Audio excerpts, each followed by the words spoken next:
बिस्मिल्लाहिर्रहमानिर्रहीम अस्सलाम वालेकुम welcome to literature with WB. और आज हम पढ़ेंगे compound words and phrasal words और ये मॉर्फोलॉजी का चैप्टर नंबर 6 है। और आज के इस वीडियो में हम लोग डिस्कस करेंगे फ्रेजेस वर्सेस कंपाउंड्स, उसके बाद कंपाउंड वर्ब्स को डिस्कस करेंगे, कंपाउंड एडजेक्टिव्स को डिस्कस करेंगे, कंपाउंड नाउन्स को डिस्कस करेंगे, उसके बाद हेडेड एंड हेडलेस कंपाउंड और फ्रेजल वर्ब्स को हम लोग डिस्कस करेंगे। तो विदाउट एनी फर्दर डिले आज के इस वीडियो को शुरू करते हैं। तो सबसे पहले हमारे पास है फ्रेजेस वर्सेस कंपाउंड्स, यानी कि फ्रेजेस वर्ड्स कौन से होते हैं और कंपाउंड्स वर्ड्स कौन से होते हैं। जो फ्रेजेस होते हैं ना, एक ऐसा ग्रुप ऑफ वर्ड्स होता है जो कि इकट्ठे काम करता है, ठीक है। इनके अंदर कोई सब्जेक्ट या कोई भी वर्ब नहीं होता है, ठीक है। और इसको हम लोग ये एक यूनिट ऑफ स्पीच का काम करते हैं, ठीक है। इनको हम लोग ये भी कह सकते हैं कि इडियमिक लैंग्वेज के तौर पर काम करते हैं, ठीक है। और होंगे, हमें ये लग रहा होगा कि ये एक सेंटेंस हमारे सामने पड़ा हुआ है, लेकिन वो तकरीबन कंप्लीट एक टेंस नहीं होता है। वो फ्रेजेस होते हैं, ठीक है। वो कंप्लीट एक मीनिंग नहीं दे रहे होते, उनको भी हम लोग फ्रेजेस कहते हैं। और कुछ इडियमिक लैंग्वेज होती है, उनको भी हम लोग फ्रेजेस कहते हैं। उसके बाद हमारे पास आ जाता है कंपाउंड्स। कंपाउंड वर्ड्स कौन से होते हैं? कंपाउंड वर्ड्स ऐसे वर्ड्स होते हैं जो कि दो या दो से ज़्यादा वर्ड्स के साथ मिलकर बनते हैं। और ये हम लोग पिछली वाली वीडियो में कंपाउंड वर्ड्स पे कंप्लीट मैं वीडियो डिटेल्ड बना चुकी हूँ, ठीक है। और हमने ये कंपाउंड वर्ड्स की टाइप भी पढ़ी थी। उनमें क्लोज कंपाउंड्स थे, जिनमें के वो एक ही वर्ड दोनों वर्ड्स को एक साथ मिला के लिखा जाता था, अंदर में कोई स्पेस कोई हाइफन वगैरह यूज नहीं होती थी। और दूसरा जो था वो था हाइफनेटेड कंपाउंड्स। उसमें हम लोग एक छोटी सी हाइफन का छोटी सी डैश का यूज़ करते थे। और वर्ड्स जो थे वो, लेकिन वो वर्ड एक ही होता था, लेकिन दरमियान में उनके एक हाइफन आ जाती थी। और उसके बाद हम लोग जो थर्ड उसकी कैटेगरी पढ़ी थी वो थी ओपन कंपाउंड। ओपन कंपाउंड ये दो सेपरेट सेपरेट वर्ड्स लिखे जाते थे, जैसे हम लोगों ने पिछली वाली वीडियो में फुल मून की एग्जाम्पल पढ़ी थी। वो दोनों सेपरेट सेपरेट लिखे जा रहे थे, लेकिन उनको पढ़ा एक ही जा रहा था। वो मीनिंग दे जो थे ना, वो इकट्ठे मिल के दे रहे थे, ठीक है। तो ये हम कंपाउंड्स होते हैं, कंपाउंड वर्ड्स होते हैं। अब अगर हम लोग कंपाउंड्स वर्ड्स का और फ्रेजेस का अगर हम लोग आपस में कंपैरिजन करना चाहें या इनका देखना चाहें कि इनका आपस में क्या रिलेशन है, तो जो हमारे पास फ्रेजेस हैं ना, वो थोड़े से ट्रिकी होते हैं, थोड़े से लिटिल बिट ट्रिकी होते हैं। और उनको हम लोगों ने ये एक स्ट्रेस पैटर्न या फिर सेमेंटिक के पॉइंट ऑफ व्यू से देखना होता है कि हमारे पास फ्रेज है या फिर हमारे पास एक कंपाउंड वर्ड है। यहाँ पे हमारे पास ग्रीन हाउस की एग्जाम्पल है। अब अगर हम लोग ग्रीन हाउस है हमारे पास, और अब ग्रीन हाउस के दरमियान एक स्पेस है, और यहाँ पर जो स्ट्रेस आ रहा होगा वो हाउस पे आ रहा है, ठीक है। और हम लोग को पता चल रहा है कि ठीक है, ये कोई किसी घर की बात हो रही है और ये एक फ्रेज़ है, ठीक है? ये एक फ्रेज़ है और ये ग्रीन हाउस एक घर की बात हो रही है। और जो जबकि अगर हम लोग दूसरे की बात करें ग्रीन हाउस, तो यहाँ पर जो स्ट्रेस आ रहा है वो ग्रीन पे आ रहा है, ठीक है? ग्रीन हाउस जो कि एक स्पेसिफिक मीनिंग दे रहा है, और वो मीनिंग क्या है कि एक ग्लास स्ट्रक्चर है प्लांट्स के लिए, ठीक है? उसी को ग्रीन हाउस बोलते हैं ना। तो ये होती हैं कंपाउंड्स और फ्रेजेस। उसके बाद हम लोग कंपाउंड वर्ब्स की बात कर लेते हैं। तो कंपाउंड वर्ब्स में क्या होता है कि इसमें जो वर्ब है ना, वो एक टीम वर्क के तौर पर काम करती है, ठीक है? अब एक वर्ब के साथ अगर कोई दूसरा वर्ड मिल रहा है ना, तो वो वर्ब भी हो सकता है, वो कोई और कैटेगरी भी हो सकती है किसी भी वर्ड की। लाइक उसमें नाउन आ जाता है, एडजेक्टिव आ जाता है, प्रोपोज़िशन आ जाती है, ठीक है? कोई भी वर्ड हो सकता है। वर्ब के साथ कोई जो दूसरा वर्ड मिलेगा ना, उसी को कंपाउंड वर्ड बोलते हैं, हम लोगों ने पढ़ा था। तो एक तो वर्ब हो गई, ठीक है? और उसके साथ जो दूसरा वर्ड है ना, वो या तो वर्ब होगा, या वो नाउन होगा, या वो एडजेक्टिव होगा, या फिर वो प्रोपोज़िशन होगा। लाइक वो कोई भी पार्ट ऑफ स्पीच हो सकता है, ठीक है? तो वो आपस में जब एक एक दूसरे के साथ मिलते हैं तो इकट्ठा काम करते हैं, एक मीनिंग देते हैं, ठीक है? ये वैसे नहीं बनते हैं कि जैसे हम लोग पहले वर्ब के साथ एफिक्सेस को ऐड कर लेते थे और हम लोग उसकी थर्ड फॉर्म, सेकंड फॉर्म बना लेते थे। तो ये उस टाइप का नहीं है, ठीक है? लेकिन इसके साथ हम लोग प्रीफिक्स एंड सफिक्स वगैरह को ऐड नहीं करते हैं। ये कंप्लीट एक दूसरा एक वर्ड होता है जो हमारे पास होता है, और वो मिलके एक ही वर्ब का काम कर रहे होते हैं। अब यहाँ पे नीचे हमारे पास कुछ एग्जांपल्स हैं वर्ब और वर्ब की, ठीक है? यहाँ पे वीवी है। फ्रीज़ ड्राई, ठीक है? Fridge dry. फ्रीज़ भी एक वर्ब है, जबकि ड्राई भी एक वर्ब है। दोनों जो है वो वर्ब है, और दोनों एक ही वर्ब का इस टाइम काम दे रही हैं हमारे पास, ठीक है? जो सेकंड वाला है वो है noun verb, NV. Noun verb, hand जो है हमारे पास, हैंड हाथ, वो एक नाउन होता है, ठीक है। और कैरी, उठाना, ठीक है। और वो हमारे पास एक वर्ब है, ठीक है। और ये जब दोनों आपस में मिलते हैं तो हम लोगों को नाउन वर्ब, लेकिन ये एक वर्ब का ही काम करें, हैंड कैरी, ठीक है, हैंड कैरी। उसके बाद हमारे पास एडजेक्टिव वर्ब है। एडजेक्टिव वर्ब में ड्राई फ्रूट, ठीक है। उसके बाद प्रपोजिशन वर्ब है अंडरस्टैंड, अंडरस्टैंड, आउटरीच, ओवरड्रा, ठीक है। ये जो सारे ये प्रोपोजिशन वर्ब है। एक प्रोपोजिशन है और दूसरा जो है हमारे पास सेकंड वाली जो वर्ड है वो हमारे पास वर्ब है, लेकिन ये एक कंप्लीट एक वर्ब का काम कर रहे हैं। तो ये हो गए कंपाउंड वर्ब्स। उसके बाद हमारे पास है कंपाउंड एडजेक्टिव्स, ठीक है। कंपाउंड एडजेक्टिव्स क्या होते हैं? जब दो या दो से ज़्यादा एडजेक्टिव्स आपस में मिल जाते हैं, कंबाइन हो जाते हैं, और वो एक ही नाउन को, सेम नाउन को मॉडिफाई करने के लिए आपस में जब जुड़ते हैं ना, तो उसको हम लोग बोलते हैं कंपाउंड एडजेक्टिव, ठीक है। अब इनको जो है वो एक एम्बिग्युइटी या फिर कोई भी कन्फ्यूजन को दूर करने के लिए इनके अंदर हाइफन्स का भी यूज़ किया जाता है। फॉर एग्ज़ाम्पल हमारे पास यहाँ पर एग्ज़ाम्पल है, we bought a 3 year old cat, ठीक है, 3 ईयर ओल्ड कैट। अब यहाँ पर यहाँ पे एक कैट है हमारे पास, ठीक है? कैट है और कैट को यहाँ पर मॉडिफ़ाई किया जा रहा है, किसके साथ? 3 ईयर ओल्ड कैट। तो ये उसको मॉडिफ़ाई करने की कोशिश की जा रही है। एक कैट को मॉडिफ़ाई करने की कोशिश की जा रही है और यहाँ पे हमारे पास 3 इयर्स, ठीक है? 3 ईयर के अंदर एक हाइफ़न का यूज़ है और ये हमारे पास कंपाउंड एडजेक्टिव है। उसके बाद हमारे पास कंपाउंड एडजेक्टिव की एक नेक्स्ट टाइप आ जाती है, जो एडजेक्टिव होता है ना और एडवर्ब होता है, वो कभी भी एक साथ किसी भी मतलब कि इन दोनों को आपस में कंबाइन होने की ज़रूरत नहीं है कंपाउंड एडजेक्टिव बनाने के लिए, ठीक है? ये तो हमें ऑलरेडी पता है कि जो एक एडवर्ब होता है, वो किसको मॉडिफ़ाई करता है? एडजेक्टिव को मॉडिफ़ाई करता है और जो कि ये नहीं कि जो उसके आगे नाउन आ रहा होता है उसको मॉडिफ़ाई करता है, बल्कि वो उसके एडजेक्टिव को मॉडिफ़ाई करता है, जिसकी वज़ह से हम लोगों को पता चल रहा होता है कि जो ज़्यादा प्रोमिनेंट चीज़ होती है ना, उसका क्या मतलब है, ठीक है? अब यहाँ पर इसके लिए यहाँ पर किसी भी हाइफ़न की ज़रूरत नहीं पड़ती। एग्ज़ाम्पल्स देखते हैं तो फिर आपको अच्छे से समझ आ जाएगी कि it was a terribly hot day, ठीक है? अब यहाँ पे हॉट जो था हमारे पास हॉट, वो क्या था? वो एक एडजेक्टिव था, ठीक है? और टेरिबली एक एडवर्ब था और यहाँ पे हॉट को किसने मॉडिफ़ाई किया? टेरिबली ने, ठीक है? यानी कि टेरिबल कि बहुत ही ज़्यादा गर्मी थी, ठीक है? बहुत ज़्यादा गर्म दिन था और टेरिबल हॉट जब आपस में मिल गए, तो उसके बाद हमारे पास दिन का पता लगा कि कितना गर्म दिन था, ठीक है? यानी कि बहुत ज़्यादा गर्मी थी, ठीक है? उसके बाद हमारे पास जो सेकंड एग्ज़ाम्पल है, it is an amazingly good idea क्योंकि बोल सकते हैं कि दैट्स अ गुड आइडिया, ठीक है? लेकिन यहाँ पर मॉडिफ़ाई किया गया कि भाई किसी ने कोई आइडिया दिया है और वो उसको बहुत ही ज़्यादा पसंद आ गया भाई, बहुत ही ज़्यादा पसंद आ गया। इसलिए यहाँ पे एडजेक्टिव कौन-सा है? गुड और इसको मॉडिफ़ाई कौन कर रहा है?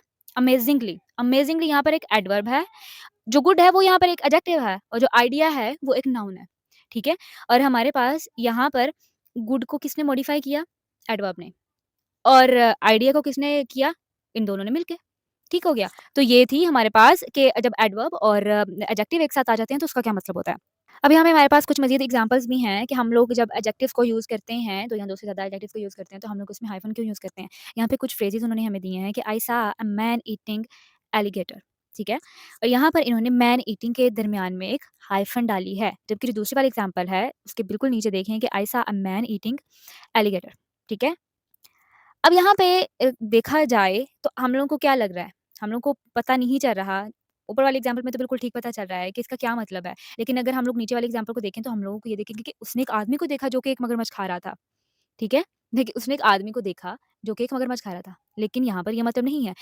अगर हम एडजेक्टिव्स के अंदर हाइफ़न्स का यूज़ कर लें तो वो एम्बिग्यूइटी को भी ख़त्म कर देता है। बिल्कुल एक डायरेक्ट मतलब देता है, ये नहीं कि किसी को समझने में मुश्किल पेश आए। ऊपर वाले में बिल्कुल ठीक समझ में आ रहा है कि उसने एक मगरमच्छ देखी जो कि एक आदमी को खा रही थी। ठीक है? उसके बाद हमारे पास एग्ज़ाम्पल्स हैं। उसके मज़ीद भी यहाँ पर नीचे एग्ज़ाम्पल्स हैं, आप लोग वो भी देख सकते हैं। आगे चलते हैं तो आगे हमारे पास है कंपाउंड नाउन्स, ठीक है? अब नाउन्स की बारी आ जाती है, तो नाउन इसमें हम लोगों को नाउन जो हैं, वो एक टीम वर्क के तौर पर काम करती हुई दिखाई देंगी। ये कैसे बनती हैं कि it's made by joining 2 words to create a single thing और आइडिया। 2 वर्ड्स को, ठीक है, जब आपस में हम लोग क्रिएट कर लेते हैं, तो हमारे पास एक नई चीज़ या फिर एक नया आइडिया क्रिएट हो जाता है। और जो वर्ड्स होते हैं वो आपस में मिल के एज़ अ टीम सेंटेंस में काम करते हैं। कुछ ईज़ी एग्ज़ाम्पल्स देख लेते हैं इसकी। सबसे पहले है अगर नाउन के साथ कोई भी एक नाउन हो, ठीक है? नाउन प्लस नाउन हो, तो तब हमारे पास क्या बनेगा कि जब हम लोग 2 नाउन्स को आपस में जोड़ते हैं ना, तो हमारे पास एक नई चीज़ बन जाती है। For example English story. अब इंग्लिश भी एक नाउन है और स्टोरी भी एक नाउन है, लेकिन ये हमें हम लोगों को एक नया आइडिया जो है वो दिया जा रहा है। ठीक है, स्टोरी होती है, लेकिन यहाँ पर स्टोरी के बारे में भी बताया जा रहा है कि कौन-सी स्टोरी? English story. उसके बाद अगर कोई बोले कि हम लोग स्टोर जा रहे हैं, अब स्टोर तो कई किस्म के होते हैं भई, लेकिन अगर कोई भी वाज़िया तौर पर ये लिख हम लोगों को कह दे कि हम ग्रोसरी स्टोर जा रहे हैं, तो फिर सही से आइडिया भी पता चल जाएगा और बात की भी समझ आ जाएगी कि अगला बंदा कहाँ जा रहा है। उसके बाद हमारे पास है पॉसेसिव नाउन प्लस नाउन। अब पॉसेसिव नाउन क्या होता है? पॉसेसिव जो है वो हम लोग कोमा डाल के जो एस का यूज़ करते हैं, उसको हम लोग पॉसेसिव बोलते हैं कि हम लोग किसी चीज़ की पॉसेसिवनेस शो करा रहे हैं, किसी की पोजेशन शो करवा रहे हैं। यहाँ पर हमारे पास है कि किसी की ओनरशिप को यहाँ पे किसी के कनेक्शन को शो करवाने के लिए, ठीक है? अब यहाँ पर कुछ एग्ज़ाम्पल्स हैं, टीचर की डायरी, ठीक है? उसके बाद जो दूसरी है वो है गर्ल्स कॉलेज। उसके बाद हमारे पास जो थर्ड वाला है वो है एडजेक्टिव प्लस नाउन।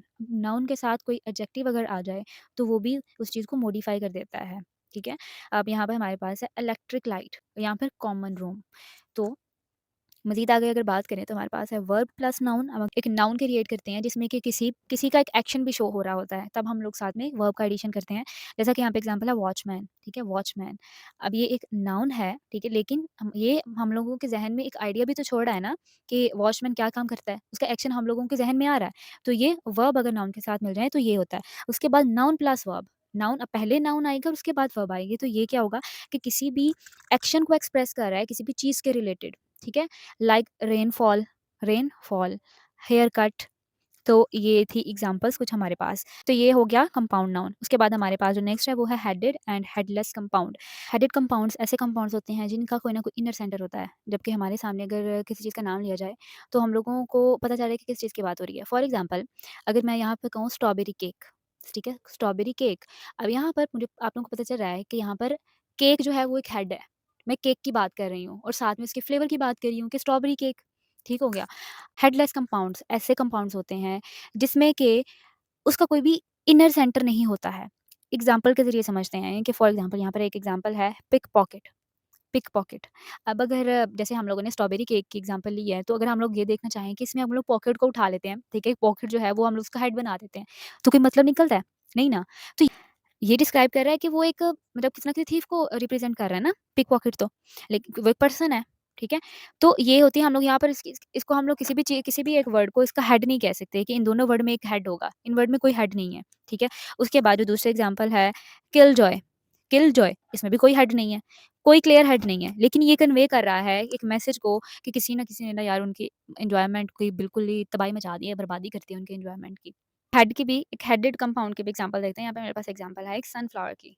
सनफ्लावर, पता चल रहा है कि भाई एक फूल की बात हो रही है, ठीक है? फ्लावर है हमारे पास और सनफ्लावर है तो उसका कंप्लीट एक नाम आ गया है और हमें हमारे ज़हन में उसका एक इमेज भी बन गया है कि ये एक फ्लावर की ही बात हो रही है, ठीक है? तो ऐसे चीज़ें जिसको जिसके कि उसके अंदर ही उसका कोई ना कोई मीनिंग होता है और वो वर्ड्स के मुताबिक लाइक उसके मीनिंग के मुताबिक अगर वर्ड्स हों, स्ट्रॉबेरी केक की एग्ज़ाम्पल परफेक्ट आती है, सनफ्लावर की एग्ज़ाम्पल यहाँ पे परफेक्ट आती है कि हमें कोई ना कोई उसमें हेड नज़र आ रहा है, ठीक है? उसका कोई ना कोई हेड है। और साथ ही उसकी कोई ना कोई प्रॉपर्टी हम लोगों को बताई जा रही है। ब्लैक बोर्ड की बात हो रही है कि एक बोर्ड है, ठीक है? और वो ब्लैक है। जैसे व्हाइट बोर्ड भी होता है, ब्लैक बोर्ड होता है। उन साथ में उनकी प्रॉपर्टीज़ को शो करवा रहा है, पता चल रहा है किसी न किसी चीज़ की बात हो रही है और इस वर्ड में कोई ना कोई एक हेड है। लेकिन अगर हेडलेस की बात करें तो हेडलेस में यहाँ पर हमारे पास एक और एग्ज़ाम्पल है फेंट हार्ट, ठीक है? फेंट हार्ट। फेंट हार्ट अब यहाँ पर यार किसकी बात हो रही है? फेंट अगर हम लोग यहाँ पे इसी में से कोई ना कोई हेड निकालना शुरू कर दें तो हेड नहीं निकलेगा। इसका मीनिंग वो नहीं बनेगा। तो इसका यहाँ पे ये भी एक फेंट हार्ट एक किसी न किसी पर्सन की बात कर रही हो रही है यहाँ पर भी। तो ये थे हेडेड एंड हेडलेस कंपाउंड। उसके बाद हमारे पास है फ्रेज़ल वर्ड्स। तो फ्रेज़ल वर्ड्स जो हैं ये इन सिंपल टर्म अगर हम लोग बात करें तो फ्रेज़ल वर्ड्स हैं are the combinations of words that work together as a single unit. हम लोग पीछे पढ़ के आए हैं कि वो एक ऐसे वर्ड्स होते हैं जो कि इकट्ठे काम करते हैं, एक सिंगल यूनिट के तौर पर काम करते हैं और एक स्पेसिफिक मीनिंग्स जो हैं वो कन्वे करते हैं, ठीक है? ये नाउन्स हो सकते हैं, ये एडजेक्टिव्स हो सकते हैं, ये कोई भी पार्ट्स ऑफ स्पीच हो सकते हैं। फॉर एग्ज़ाम्पल हमारे पास यहाँ पर एक फ्रेज़ है जैक इन द बॉक्स, ठीक है? ये एक फ्रेज़ल वर्ड है हमारे पास, जैक इन द बॉक्स। अब ये फ्रेज़ल वर्ब जो है ये क्या शो करवाता है? किसी न किसी के बिलीव्स को शो करवाता है, किसी के आइडियाज़ को शो करवा रहा है, ठीक है? और ये एक फ्रेज़ल वर्ड है।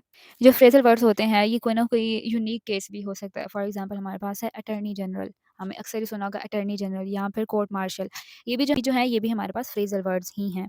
तो ये था आज का लेक्चर, होप सो कि आपको इसकी समझ आई होगी। इन स्लाइड्स का लिंक जो है वो मैं डिस्क्रिप्शन बॉक्स में डाल दूँगी। अगर आपको चाहिए हो तो आप वहाँ से जाके ले सकते हैं। अगर कोई ना कोई क्यूरी हो तो आप मुझसे इंस्टाग्राम पे रब्ता कर सकते हैं। तो इंशाल्लाह मिलते हैं नेक्स्ट वाली वीडियो में।